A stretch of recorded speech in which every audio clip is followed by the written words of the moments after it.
MPPSC यानी राज्य सेवा परीक्षा 2023 मेंस के अभ्यर्थी एक बार फिर से असमंजस में पड़ गए हैं। एक तो पिछले 5 सालों से एमपीपीएससी में इतनी अनियमितताएं देखी गई कि किसी भी साल के उम्मीदवार को नियुक्ति नहीं मिली थी। हाल ही में साल 2023 के अंत में विधानसभा चुनाव के तुरंत बाद नियुक्तियों की प्रक्रिया पूर्ण हो गई। वहीं 87-13-13 के मामले अभी भी अटके हुए हैं। लेकिन अब एक बार फिर एमपीपीएससी अभ्यर्थी का मामला जबलपुर हाई कोर्ट तक पहुंच गया है। दरअसल जनवरी माह में एमपीपीएससी प्रीलिम्स 2023 की परीक्षा हुई। परीक्षा के बाद अभ्यर्थियों की आंसर की आई। एमपीपीएससी प्रीलिम्स के 3 प्रश्नों के आंसर्स में अभ्यर्थियों को आपत्ति थी। उन 3 प्रश्नों पर जबलपुर उच्च न्यायालय में याचिका दायर की गई। उच्च न्यायालय ने आयोग की कार्यशैली पर तल्ख टिप्पणी देते हुए याचिकाकर्ता उम्मीदवार को मेंस 2023 में बैठने के लिए भी कहा। पीएससी को लेकर हाई कोर्ट में लगी याचिका में अब अगली सुनवाई 12 मार्च को होनी है। लेकिन मेंस 2023 की परीक्षा 11 मार्च से शुरू होकर 16 मार्च तक होगी।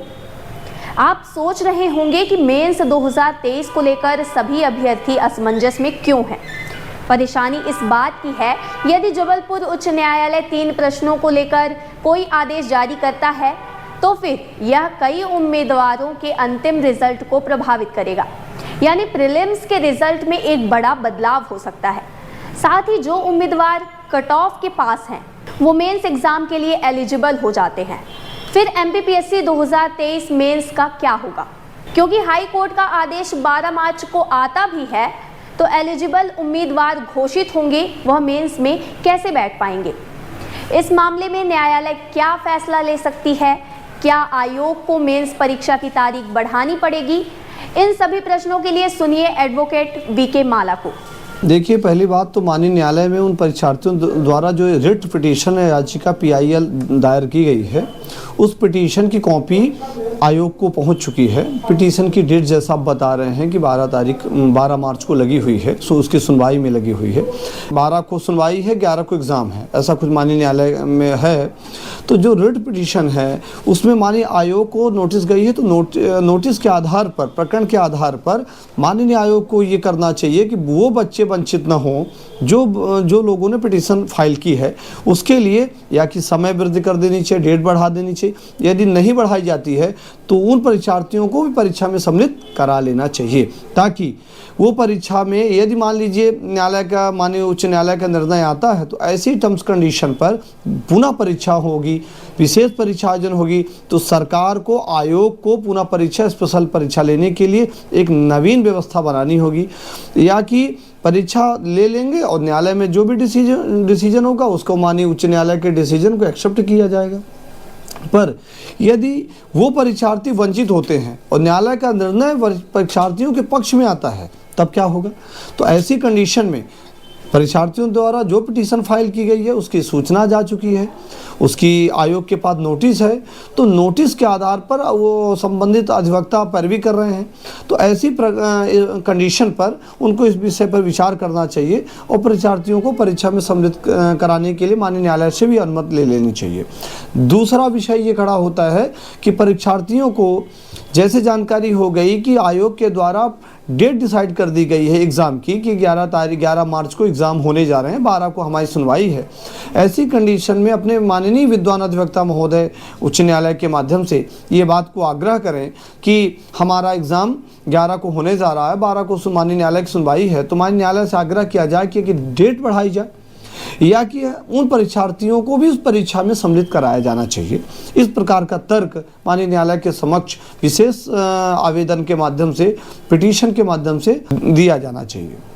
ये तो बात उनकी है जिन्होंने प्रश्नों के उत्तर को लेकर आपत्ति दर्ज कराई थी, लेकिन कुछ ऐसे अभ्यर्थी होंगे जिन्होंने आपत्ति दर्ज ही नहीं कराई, तो कोर्ट का फैसला कुछ भी हो, उन्हें इसका फायदा नहीं मिलेगा।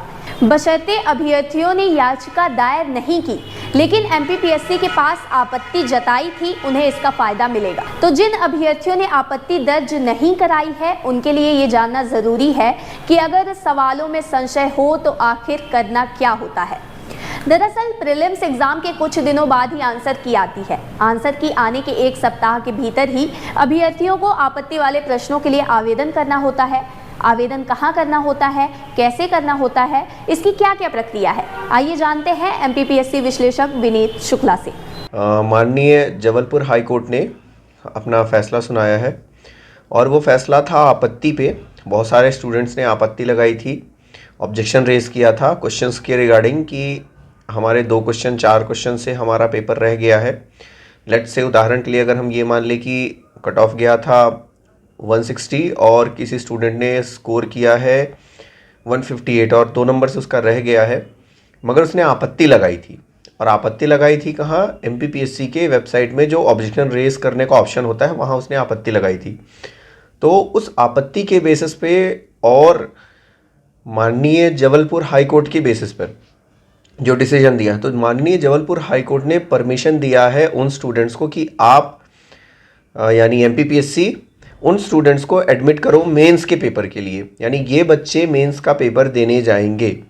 तो अब आज हम ये डिस्कस करेंगे कि आखिर ये आपत्ति लगाई कैसे जाती है। तो सबसे पहले क्या करना होता है, आपको एमपीपीएससी के वेबसाइट पे जाना होता है। तो जैसे आप अपना एडमिट कार्ड डाउनलोड करते हैं, जैसे आप अपना फॉर्म भरते हैं, ठीक उसी प्रकार एमपीपीएससी की वेबसाइट में एक ऑप्शन होता है ऑब्जेक्शन रेज करने का। तो आपको वहाँ जाना होता है और ऑब्जेक्शन रेज करने होते हैं। वहाँ पे आप जाएंगे, ऑप्शन सेलेक्ट करेंगे तो आपको ऑब्जेक्शन रेज करने का, आपत्ति दर्ज करने का एक ऑप्शन आएगा। अब वहाँ पे आप जाएंगे तो आपत्ति दर्ज करने का एक प्रॉपर तरीका होता है। आपके पास जो प्रश्न है, कौन कौन से प्रश्न में आपको आपत्ति है, वो होना चाहिए, ऑथेंटिक सोर्स होना चाहिए, यानी कि उसका सोर्स क्या है वो होना चाहिए। तो सबसे पहले आप जाएंगे वेबसाइट पे और आपत्ति वाला ऑप्शन आप सेलेक्ट करेंगे। आपत्ति वाला ऑप्शन सेलेक्ट करने के बाद आप ये सेलेक्ट करेंगे कि आपको कौन से पेपर में आपत्ति है, पेपर 1 में या पेपर 2 में। पेपर 1 होता है जीएस का, पेपर 2 होता है सीसैट का, जिसमें कि मैथ्स, इंग्लिश, रीजनिंग वगैरह होती है। तो जिस भी पेपर में आपको आपत्ति हो वो पेपर सेलेक्ट कीजिए। फिर पेपर सेलेक्ट करने के बाद आप आ जाइए नंबर ऑफ क्वेश्चंस पे कि आपको कितने प्रश्न में आपत्ति है। आप नंबर ऑफ क्वेश्चन सेलेक्ट कीजिए। नंबर ऑफ क्वेश्चन सेलेक्ट करने के बाद आपको अपने आपत्ति के लिए एक ऑथेंटिक सोर्स देना होगा। ऑथेंटिक सोर्स यानी कोई आपने समाचार पत्र में वो खबर सुनी, आपने किसी किताब में वो पढ़ा, आपने किसी सरकारी सोर्स में, सरकारी किताब में, या फिर जो गवर्नमेंट ऑफ इंडिया के माउथपीस होते हैं जैसे PIB, press information bureau of India, इन सब में कहीं सुना है, तो वो वैलिड सोर्स आपको वहाँ पे अपलोड करना होता है। लेट्स से कि आपने पढ़ा करंट अफेयर्स के बारे में और कोई प्रश्न गलत आ गया, अब आप अपलोड करेंगे कि मैंने ये प्रश्न पढ़ा है पब्लिकेशन डिवीजन ऑफ इंडिया की किताब से, ईयर बुक ऑफ इंडिया। अब ईयर बुक ऑफ इंडिया का वो पेज का आप फोटो खींचेंगे, फोटो क्लिक करेंगे और उसको अपलोड करेंगे। और वो अपलोड करने के बाद लास्ट में आपको एक ऑप्शन मिलेगा डिस्क्रिप्शन का। वहाँ पे आप लिखेंगे प्रशासनिक भाषा में कि माननीय honourable MPPSC, I am raising this objection, मैं ये ऑब्जेक्शन रेज कर रहा हूँ इस बेसिस पर कि ये जो पब्लिकेशन डिवीजन ऑफ इंडिया की किताब है इसमें ये दिया हुआ है, इनके हिसाब से ये प्रश्न गलत है, कृपया इस प्रश्न को डिलीट कीजिए। तो वो एमपीपीएससी आपको एक्सेप्ट कर लेगी, आपकी आपत्ति को एक्सेप्ट कर लेगी, तो क्वेश्चन डिलीट हो जाएगा। और नहीं होगा तो आपको 2 ऑप्शंस मिल जाएंगे, बी और सी या ए और डी, मतलब जो भी होगा तो 2 ऑप्शन आपके सही हो जाएंगे, तो आपका प्रश्न सही हो जाएगा। इससे भी अगर काम नहीं बनता है तो आपके पास तीसरा ऑप्शन बचता है हाई कोर्ट का। सबसे पहले आप हाई कोर्ट में जाके अपील करेंगे, उसके बाद अगर नहीं काम बनता है तो आप सुप्रीम कोर्ट में जाएंगे। तो वही मामला चल रहा है यहाँ पे। जबलपुर हाई कोर्ट ने आदेश दिए हैं कुछ स्टूडेंट्स के लिए जिन्होंने आपत्ति लगाई थी, फिर वो हाई कोर्ट के पास पहुंचे तो हाई कोर्ट ने उन्हें आदेश दिया है, जारी किया है कि जो माननीय एमपीपीएससी बोर्ड है, एमपीपीएससी है बॉडी, वो उन्हें सेलेक्ट करे मेंस के पेपर के लिए और वो बच्चे मेंस का पेपर देने जाएंगे। तो ये पूरी प्रक्रिया थी कि आप आपत्ति कैसे लगा सकते हैं। आपत्ति लगाने के बाद ही आप इस चीज़ के लिए एलिजिबल होते हैं, तो ये आप कर सकते हैं। थोड़े पैसे भी लगते हैं, इसके चार्जेस होते हैं, मगर बहुत नॉमिनल चार्जेस होते हैं, कोई बहुत ज़्यादा पैसा नहीं लगता है। तो जिन स्टूडेंट्स को ऐसा लगता है कि मेरा ये प्रश्न गलत है या मेरा ये प्रश्न सही है, इस पर आपत्ति लगाई जानी चाहिए, तो आप बिल्कुल लगाइए, क्योंकि लास्ट में 1 क्वेश्चन, 2 क्वेश्चन, 2 नंबर, 4 नंबर से बहुत फ़र्क पड़ जाता है, आपकी सिलेक्शन में प्रॉब्लम आ सकती है। तो जिस किसी को अगर ऐसा करना है तो आप कर सकते हैं। विंध्य फर्स्ट लगातार एमपीपीएससी से जुड़े युवाओं के मसले कवर कर रहा है। कानूनी मामले में कोई कुछ नहीं कह सकता कि फैसला क्या और कब होगा। जैसे कि साल 2021 की राज्य सेवा परीक्षा में यही हुआ था, जिस पर आज तक कोई फैसला नहीं आया।